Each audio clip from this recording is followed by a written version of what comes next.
Welcome to How to Cook That. I'm Reardon, and today we're going to make chocolate Scrabble, which is heaps of fun because you can rearrange the tiles to make it say whatever you want it to say.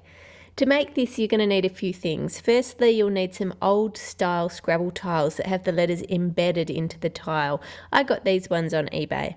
Give them a good wash and let them dry completely. Next, we need a food grade casting gel. Make sure you don't just use any moulding gel. It needs to be a food grade one, otherwise it can have chemicals in it that can leach into your food. I like this stuff because it's reusable, so you can make a mould out of it and then re-melt it in the microwave and make something different. Take your tiles and put a small amount of the gel on the back of each one and then push them onto the base of your container with the letter side facing up. Once you have all of your letters positioned on the base, then pour the rest of the gel over the top. Then looking from the underneath of your container, push each of your tiles down firmly and make sure they're not touching each other. You need a reasonable gap between each tile so that they're strong enough to use as a mould.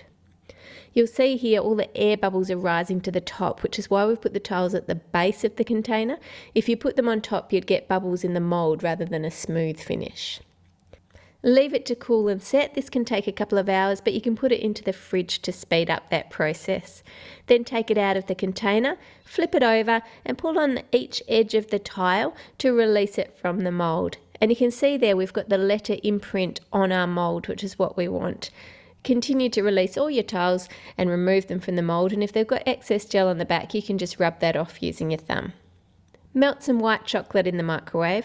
If your chocolate contains cocoa butter, then make sure you watch the video on how to temper chocolate. If it contains vegetable oil, then it's not real chocolate and it doesn't need tempering. Fill the letters and smooth off the top using something straight like a ruler or a palette knife, and then allow that to set. Flip it over and bend the mould to get your tiles out. To make your tile rack, you'll need a skinny container with tall sides. I didn't have one suitable, so I just made one out of foil and twisted the ends together so the gel wouldn't leak out. Put the tile holder into the container and pour the moulding gel over the top. If it starts to float, just push it back down and hold it for a moment until it stays. If it's hollow underneath like mine, just allow it to fill up because we can get that out afterwards. Once it's completely set, peel off all the foil and then run a knife along the top edge. Pull on each side to release it from the mould and take the tile rack out. Then if you've got the gel in the back of the mould like mine, just pull that out and you can put that back in your container to remelt and reuse later. If you want your tile rack to be a wooden sort of colour, take some of your white chocolate and mix in some milk or dark chocolate with that. And once you're happy with the colour, you can swirl in some extra of your milk or dark chocolate to give it that wood grain look. Pour it into the mould and squeeze or tap it to get rid of any air bubbles. I'm making mine solid chocolate. If you wanted to, you could fill yours with ganache or put popping sugar in it. To do that, you just tip it out, fill it up and then put more chocolate on the top like we did with the chocolate truffles video. You can watch that one if you want to know how to do that. Then wipe the excess chocolate off the top using a palette knife or a ruler and leave it to set. And once it's set, simply peel off the mould and you have your Scrabble rack.